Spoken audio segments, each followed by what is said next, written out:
Happy Tuesday. Welcome to Much Ado About Gaming. Thank you so much for your patience. I am so sorry for this delayed start.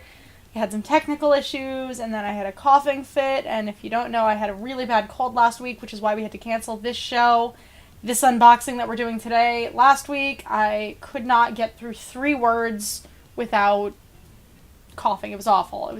Luckily, it's just a cold. I'm fine, but still coughing a little tiny bit, so I wanted to make sure that I was ready to go for when the show started, and I am ready to go, and here we are, and we have a really exciting show for you today.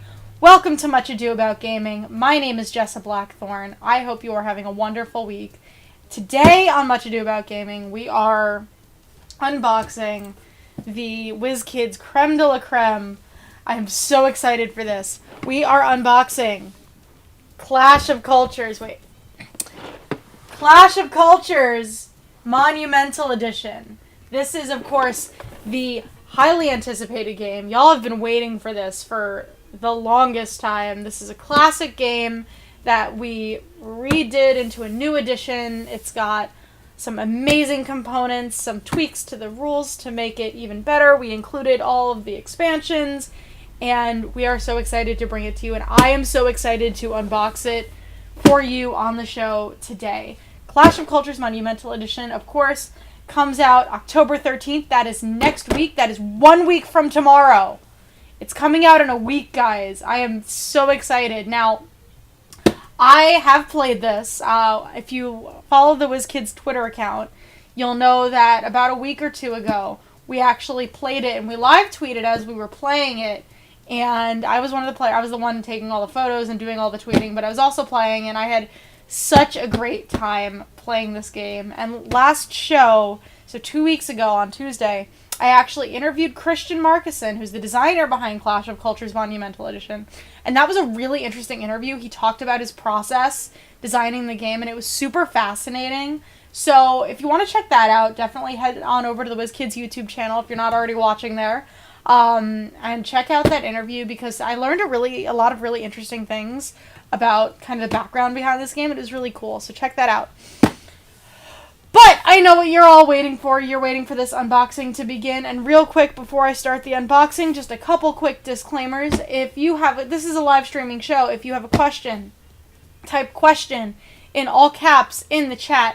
Ministry of Dice, I'm doing great today. I'm feeling much better. I'm getting over my cold, and I am so excited to unbox this game for you. Dennis, thank you so much for tuning in. I am so excited to be able to do this for you.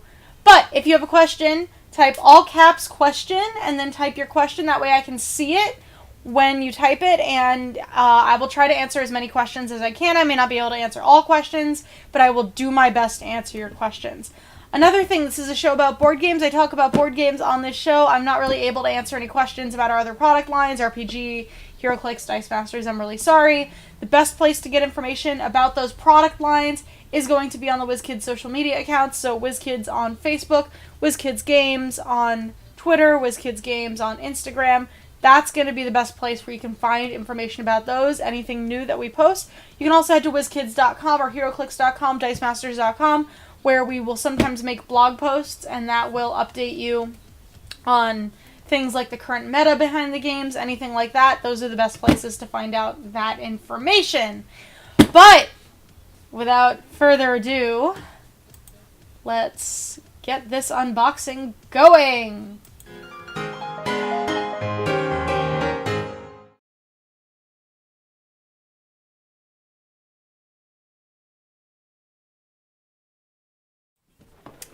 Alright, so what I was gonna do for this show, what I wanted to do, is I wanted to unbox it on a table, but the game was too big for the camera's field of view on the table. So we're doing this again like we've been doing our unboxings. I won't be able to have the top-down camera. I am working towards that, and I'm hoping that I'll be able to do one with the top-down camera soon, but this one, like, the game just takes up so much table space. There wasn't a way to really get a really nice view of the components from the top-down camera view. Why don't we, though, get started? We'll open up the box and we'll unbox it this way. It's still fun. It's really cool. I'm really excited. So, that is the sound of a brand new game box opening. Clash of Cultures Monumental Edition. It has that awesome new game smell, and you know, if you're a board gamer, you know the smell I'm talking about. It's that like papery smell. It's amazing. I feel like this is I'm a book lover too, and it's the same as like when you open a new book. It's that same kind of like, oh, this smells awesome. But some information about Clash of Cultures, just so that if you are not as familiar with the game, kind of give you a little bit of an explanation of the game. This is a 4X civilization game. It is, you're kind of building up a civilization over several ages, and you are trying to create the best civilization while your opponents are also creating their civilizations. The game plays 2 to 4, and it plays in about 3 hours, although when we played it on Twitter, we didn't play a full game, and it was about 2 hours, an hour and a half, but we were also kind of rushing through it. This game is good for ages 14 and up. You might be able to play it with younger players, but we recommend 14 and up. And the game costs $149.99. Now, just as because we've been seeing some questions about this, so I wanted to clarify this so that everybody kind of knows. On the WizKids on the shop.wizkids.com, you might notice that the price is a little bit different. The reason for that is that on shop.wizkids.com, there is a small surcharge going on right now, and that is due to the current shipping and logistics crisis that's kind of going on worldwide. The entire industry is experiencing a problem.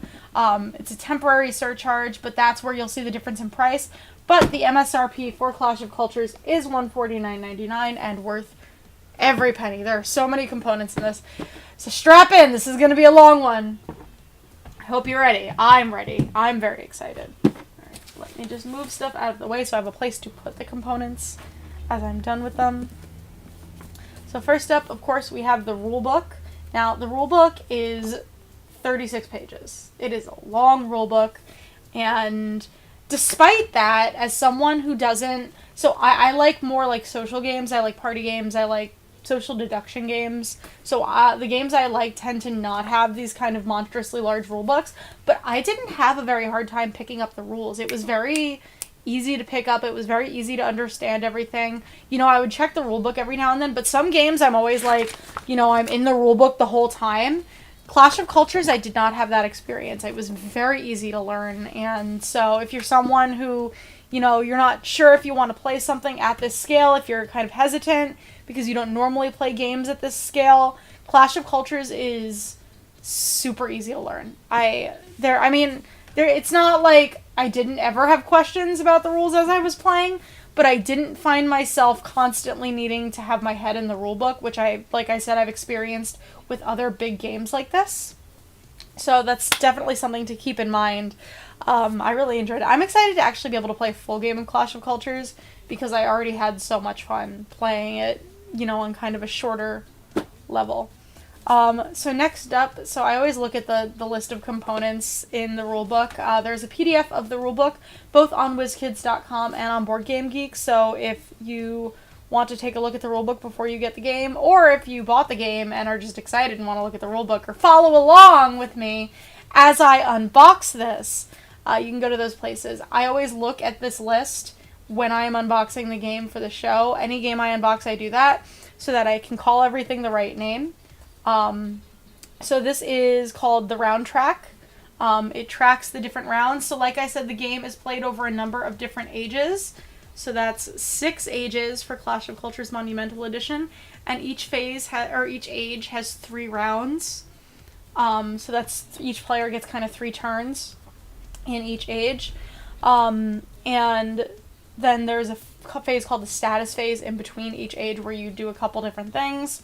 But this is how you keep track of that, and it's very easy to keep track of it. You just change every round. You change from 1 to 2 to 3, and then you go to the status phase, and then you go to the next age, 1, 2, 3, and then you see status phase, and it makes it super easy to keep track. And it also, there's a variable game end variant that you can play. It's described in the rulebook, but on the back of the round track, it actually has, come on, focus for me, please. It has the setup for that, so that you know when the game ends based on that variant of the game. Sorry, I'm still coughing a little bit. So next up we have the player aids. There are 4 of these, and there's 1 per player, and they are double-sided.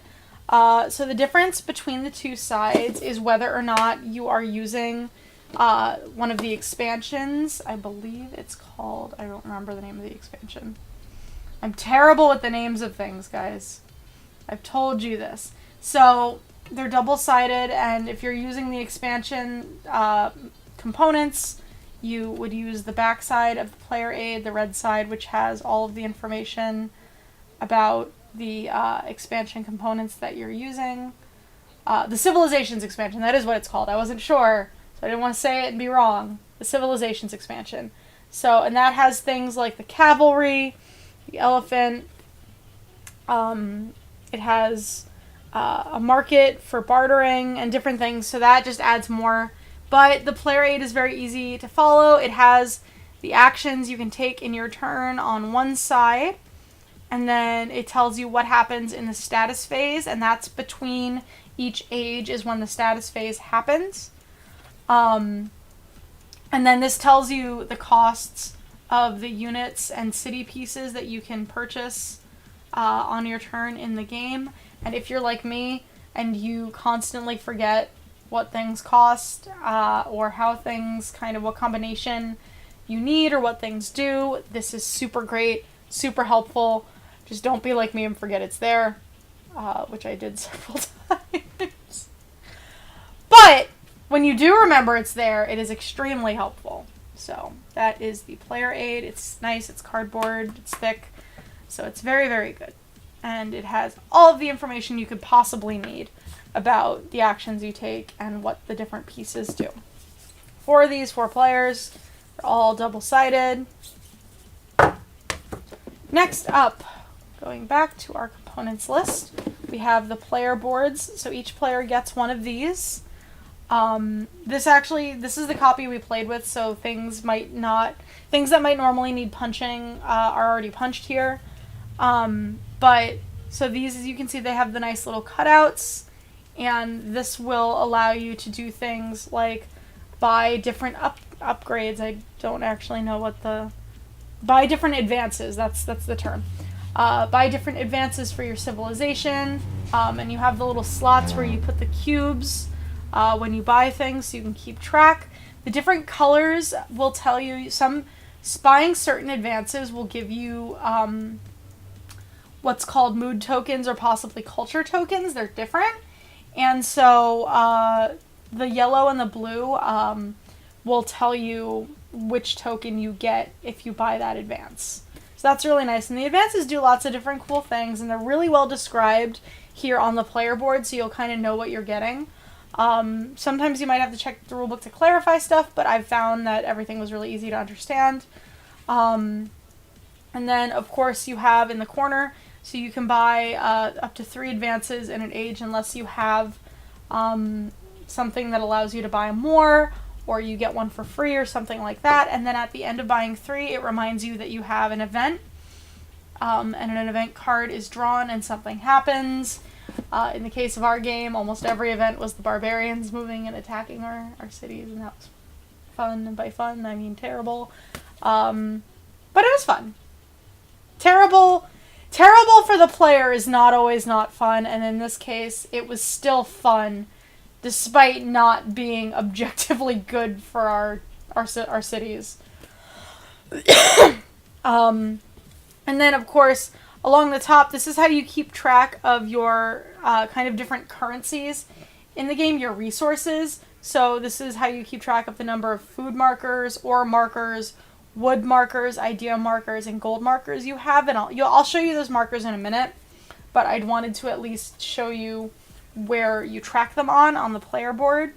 And then you start with a limit on the food markers, and that is indicated right here, so you're limited to 2.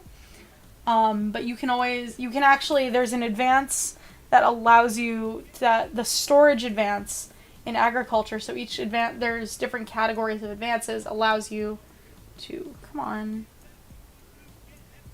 have up to 7 food markers. So it's really well designed to make everything really easy to understand and easy to keep track of. And that's one thing that I really like about this edition. I also want to point out that, as you can see, some of these have arrows on the bottom, and some of them, like this one, do not. So what that means is that you have to fill out that entire board of advances before you can fill out the one on the bottom. But it only applies to the ones with the arrows, and the arrows make it really clear which ones it applies to and which ones it does not. See how these don't have arrows, but these do? So that tells you that you can't buy the bottom ones until you finish the top. So that's really cool as well, and again, really well designed. So there are 4 of these, so there's 3 more. And now we are on to the miniatures. Maybe I should do the miniatures last. Oh, goodness, the cards are a mess.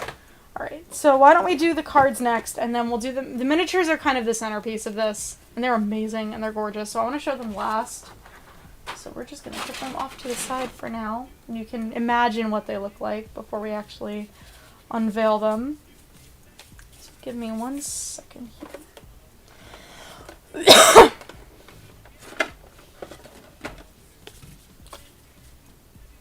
So if you are using the Civilizations expansion, the game comes with civilization boards. There are 15 of them, and they have different advances specific to those civilizations that you can purchase. So there's Egypt, Vikings, Carthage, Maya, Aztecs, Japan, Persia, India, Celts, Huns, Rome, Phoenicia, Babylonia, and China. And that just adds a different flavor. I didn't get to play with this when we played it, so I would really love to be able to play with the Civilizations expansion and check that out. I'm sure they're really cool, and I'm excited to see what kind of flavor they add to the experience. Then, of course, we also have, I say of course, like you know everything I'm going to say. I mean, in this case you kind of do, but with most games you don't. So we also, go away. We also have our cards, which are a number of different cards. We have action cards, and the action cards allow you to take certain actions on your turn, and they give you multiple options. So they look like this on the back, not upside down though. So they look like this on the back. Ministry of Dice. Yes, I have. This has always been my chair. I sometimes cover it because I feel weird about the giant logo on it, but I like this chair. It's pink, it's comfy, and I have always had it. Yes, the whole time I've been streaming I've had this chair. So action cards look like this. Again, I just love the new graphic design on these. I love the colors, I love the layout, I think it's really cool. I think it's really modern and fun. And then on the front of the cards you have the different actions you can take with them. So, for example, Idea Synergy, this lets you buy in advance and then gain 2 idea tokens, or idea markers. So that's an action you can take on your turn in place of one of the actions that's already laid out on your player aid. So instead of that, you can use the action card to do something. Some of the actions, there are free actions. So like this one says advance, and it says you can see free action on it. But this one you have to, come on. Free action on it, but this one you do have to pay to play, and that means you're paying a culture token, which are the blue boxes on the player board. If you buy in advance with a blue box, you get a culture token. There's other ways to get culture tokens as well, but that's the main one. You can also use these action cards in combat, and that's the bottom section. It says tactic, and that's what they do. So this one, in this case, adds +2 to your combat roll. I don't think I did any combat when I played. My civilization was very peaceful. I kind of stayed away from the fighting. The barbarians were busy dealing with, you know, my friend, and I just kind of hung out there. But those are the action cards. We also have objective cards. So objective cards, players get objectives during the game, and you're trying to complete those objectives, and if you do complete those objectives during an age, during the status phase between ages, you get words. I'm so sorry. I lost my train of thought. You basically get a bonus to your victory points if you complete the objectives. So objectives pretty much always have two different options for how you can, for how you can successfully complete them. So this one says Citadel and Warlord, and it says if you want to complete the Citadel objective, you have to have at least one city consisting of 5 city pieces. And then for the Warlord objective, it says after eliminating at least 3 army units in one battle. So you kind of process those and gain those victory points between ages, and then the game ends immediately after age. So the game has 7 phases, 6 ages, 6, not 7, 6 ages, and the game ends immediately if a player has no cities and they completed an objective. That was badly worded, but I don't know how to properly explain it. So read the rule book, because that will explain it better than I can. I did not complete any objectives when I was playing.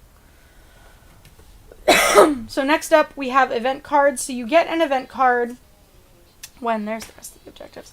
You get an event card when you use 3 of your cubes, which are in the corner. I showed you that on the player board. When all 3 of those cubes, when you use them during an age, you get to draw an objective card, or an event card. And the event cards, the events can be good, the events can be bad. It can spawn enemies, barbarians, it can spawn pirates, it can move the barbarians. So you always want to be really cautious when you're advancing, because the last thing you want is to advance really quickly and then suddenly you're advanced, but you have no means of defense against, barbarians. But some good things can happen. For example, this one says Meeting of Academics. All players gain 1 idea marker for each of their cities that has an academy and or an observatory. And you gain a minimum of 2 idea markers. So the events happen right away when you draw them. And so there's a huge variety of different events. There are a total of 38 event cards in the game. Is it a wonder? And they all do a number of different things. So there's a huge variety of what can happen. All right. Oh, I missed Greece. Greece is also a civilization that comes with a little civilization board as well. And then, of course, we cannot forget about... Oh, wait, we should talk about the leader cards first. So I'm not 100% sure how the leaders directly interact with the game. We didn't use them when I played. But the game also includes leader cards, and the art on these, I have been admiring the art on these since I first saw it. There's so many. I just want to show you all of them. So you have the different leader cards with a huge variety of different leaders. And they get actions, and just... This is one of the things I'm really excited about for this. So I hope that when you get the game, you just look at all the leader cards and just admire them, because the art's really great on them. But there are 45 of those, 45 different leaders, all based, from what I understand, on either real ancient figures or legendary figures who probably maybe existed. But all amazing, all stunning. The art is amazing. And then, of course, we have the wonders. So these are the different wonders of the world, and you get wonders. There are different kind of cards that allow you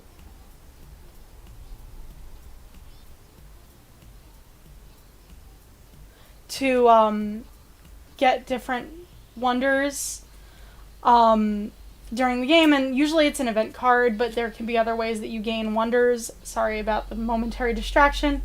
My phone started ringing, but it was not anything important. This is more important because Clash of Cultures is amazing. So we have the different wonders, and the wonders can give you bonuses for your city, extra things that can happen. And we also have miniatures to go with each of the wonders. There are 8 of them. 3, 4, 5, 6, 7, 8. We actually just did a feature. If you go to the WizKids Twitter, we did a feature where we showed off the renders of all the different wonder figures. You're going to see the miniatures in a little while here, but if you want to see what the renders look like, head to the WizKids Twitter account. Last week we did a little feature including all of them. Then we have the civilization tiles. So there are a lot of tiles in this game. There are 4 starting region tiles, 16 regular region tiles, and then 5 civilizations starting region tiles. I would have to stare at them for 10 minutes to actually organize them right now because of the box being put away from the middle of a game. But there are 4-sided tiles, and my green screen does not want to capture them. So that's what they look like. They are great. One thing about the region tiles, though, is that some of them have water on them. So the water ones, you can only connect to other water ones, or you can connect to facing the outside of the board. So it's kind of like keeping the outer banks of the water. And so the region tiles start face down, and as you're playing, as you explore, you flip them face up. So you don't know what they're going to be immediately. Which is really cool, and it makes for an element of mystery as you're playing the game, and kind of adds a little bit of randomness and excitement to your experience. So next up we have the cubes, and everything here is color-coded. So we have the cubes and the markers. So there are 4 different player colors: yellow, blue, red, and purple. And so each player will get a bag of cubes, and they will also get some miniatures. It's really hard to unbox this whole game holding everything up. I really wish I had been able to make the table thing work. Maybe I'll do a second unboxing with this on the table, or maybe I'll just take a nice panning video and post that later today or tomorrow.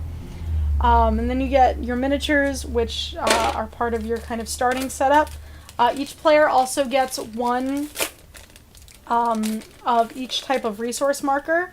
So you get an idea marker, you get a food marker,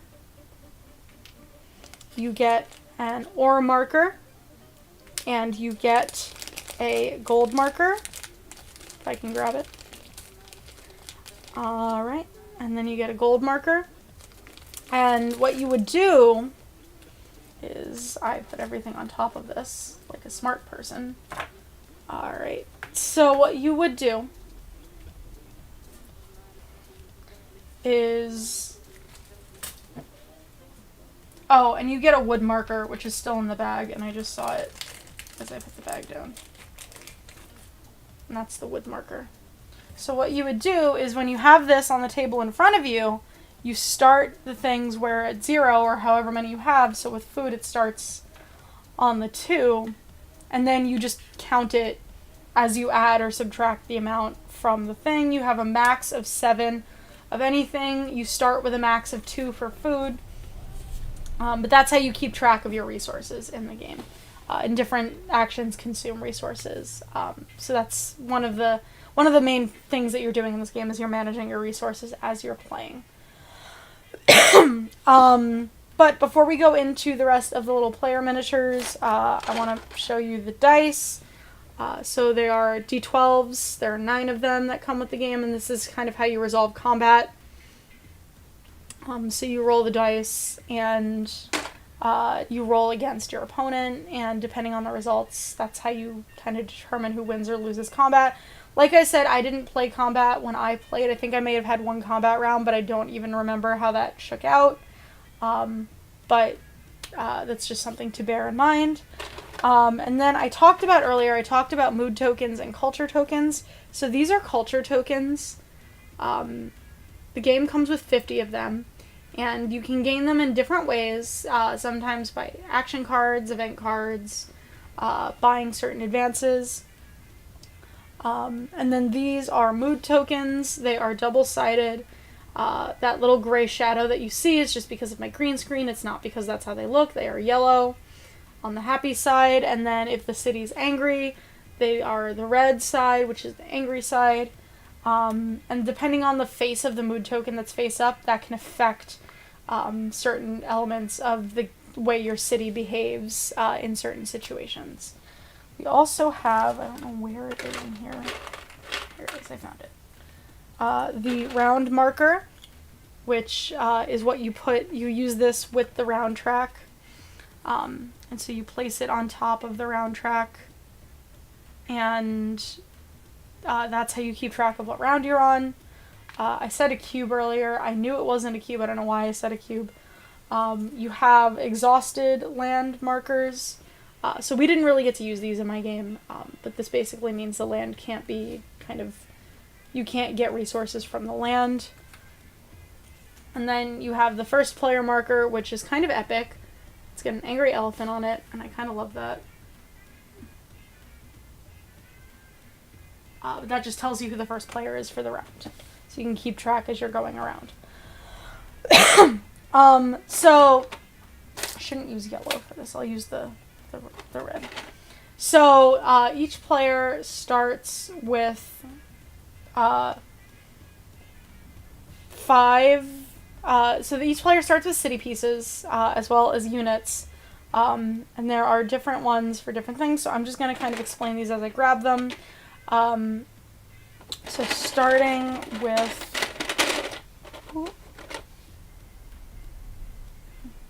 I'm just making sure I say the right thing when I say it. Oh, hold on, let me just take it all out so I can see it. How is everyone doing today? Are you all having a wonderful Tuesday?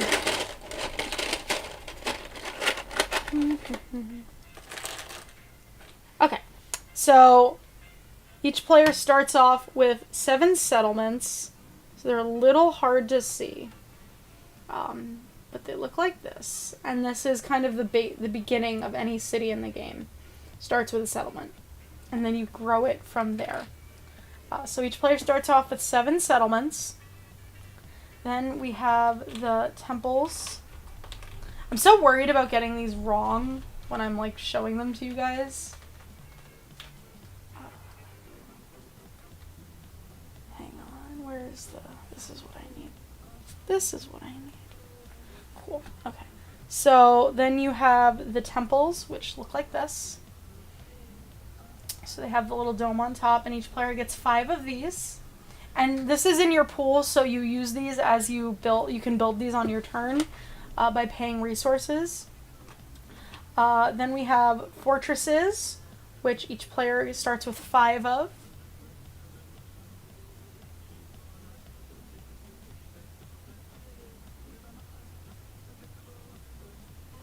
And I'm trying to get it to focus, and it does not want to. Then we have academies, which look like little houses. Yeah, it's this. Okay. So academies look like little houses.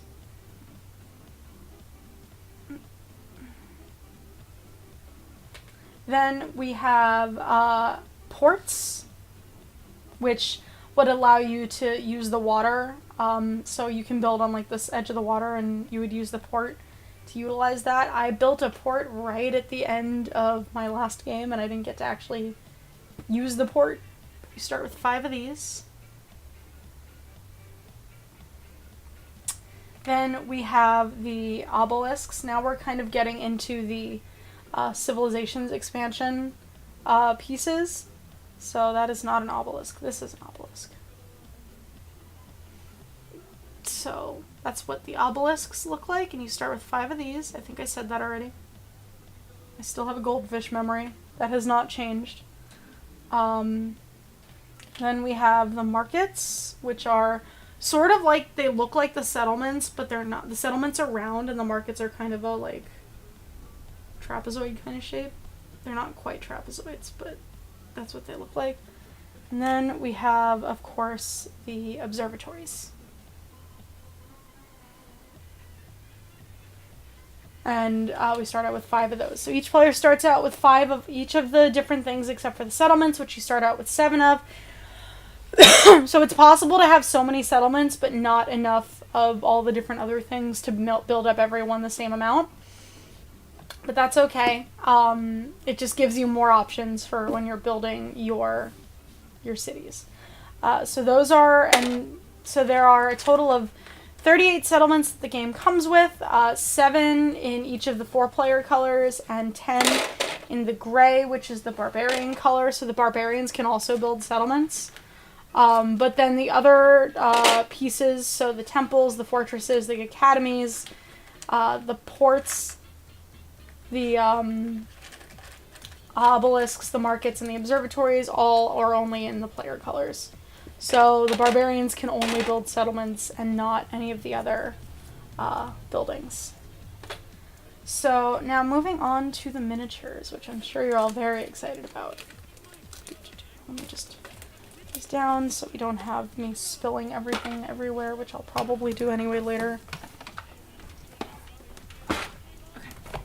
So now the other miniatures. So now we're going to show you the units. So, and then we'll do the wonders last. Sorry if that was a horrifying sound. I banged the plastic cover, so this isn't the tray inside the box, and I banged that into the mic, so I'm sorry. Thunderdome, hi, welcome, thank you for tuning in. So first up for units, we have the settlers, and you need the settlers to be able to explore. I mean, you don't need the settlers to be able to explore the map, but you need the settlers to create new settlements. So everyone starts with settlers. There are 16, 4 for each player color. They look like this. Let me see, does the purple show up better on camera? Maybe the purple shows up better. Oh yeah, that looks better. So that's the settler. And that's the... So when you're exploring the map, you trade in your settler to be able to create a settlement.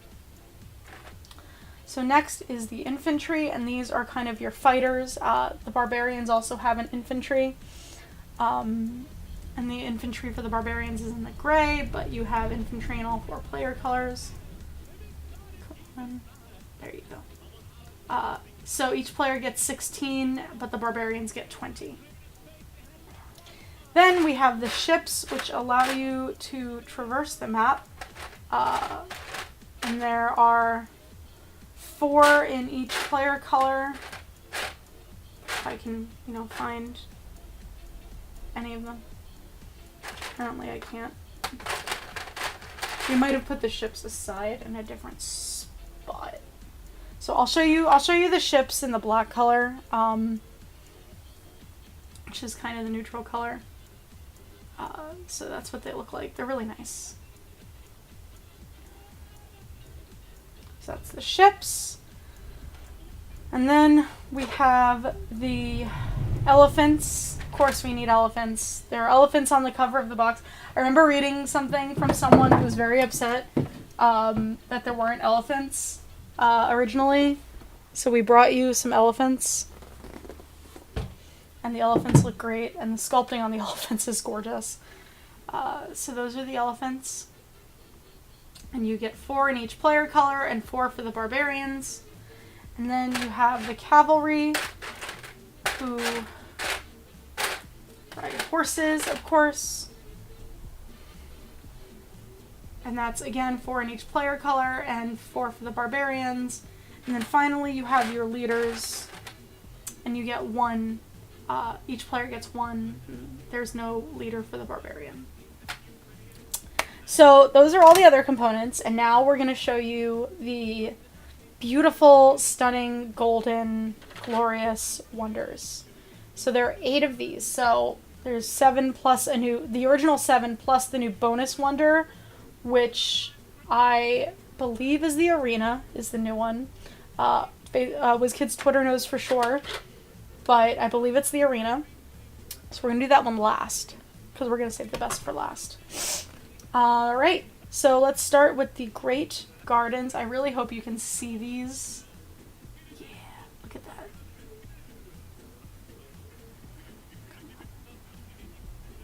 You know what, I wonder if... do this.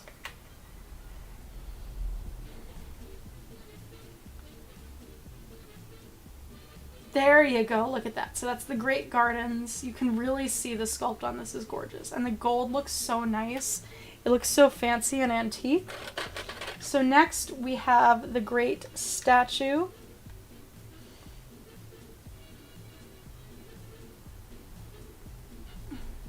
I'm not the most dexterous person, so I'm just trying really hard not for my hands not to shake. There you go. That's the Great Statue. That looks so nice. All of these are really well sculpted. All of the components of this, especially the miniatures. And, you know, this is the first time that the game has had fully sculpted wonders, and we really wanted to make sure that we kind of lived up to your expectations when it came to these. So next we have the Great Pyramid. Come on. Focus for me. Thank you. Sort of. I'll take it. So that's the Great Pyramid. Then we have, of course, the Great Wall, which I think is probably my favorite in terms of like the sculpt. I think the sculpt on it is very nice. If it will focus. There you go. Next is the Great Lighthouse. These are not in any order, it's the order I'm grabbing them out of the box, in case that wasn't obvious. Come on.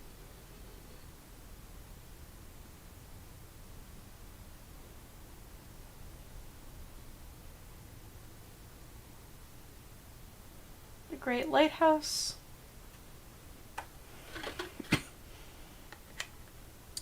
This is the Great Library. This is not the Great Library. Is it the Great Library? No, that's the Great Library. This is the Great Mausoleum. Oh, I see. I got a little confused because the Great Mausoleum, if you look in the photo, or if you look in the render in the rulebook, it's sideways. So just be aware of that. It's kind of turned 90 degrees. So just look for the dome on the top. That's your tell. But it's the Great Mausoleum. I'm wondering, what's your favorite of these wonders? Share with us on Twitter. WizKids Games, or me, the Blackthorne, the _ Blackthorne. Please focus. I wish there was like a button I could just press to make it manually focus. And I'm sure there are cameras that do that. My camera does not. Alright, well, there's a great shot of the render on Twitter, so look at it there. The Great Mausoleum looks great. That's why it's called the Great Mausoleum and not the OK Mausoleum. This is the Great Library. Come on. There you go, that's the Great Library. And then, last but not least, the brand new wonder that we just added for this edition is the Great Arena. So I want to show you something about this in a second, once the camera corrects itself, which it doesn't want to. But it's also sculpted on the inside. So like it has like the interior sculpting, which is really, really cool. It looks really amazing. But with that is all of the components for Clash of Cultures Monumental Edition. There are so many. I mean, I could have shown you each individual player color inside the tray. There's a lot. You can see over here is the gray for the barbarians. I could have shown you each of those individually, but I think you got a good sense of what they look like, and we are so excited for this game. It's going to be amazing. Like I said, it comes out next week, October 13th. That's a Wednesday. That's a week from tomorrow. It is $149.99, and as you can tell by the incredibly well done components and the number of components and just how amazing everything is, it is worth absolutely every penny. If you haven't already pre-ordered it from your friendly local game store or online, definitely go do that. You want to get yours ASAP, because this is one that is going to be a big hit, so don't miss out. Thank you so much for tuning in. I hope you have a wonderful day. I hope you enjoyed this show. If you have any questions about the game, you can tweet at WizKids Games on Twitter, or you can tweet at me at _Blackthorne. And me or WizKids will be happy to answer your questions. I will see you next week. I love you. WizKids loves you. Stay safe. Stay healthy. Don't get a cough like me. All right. Bye, guys.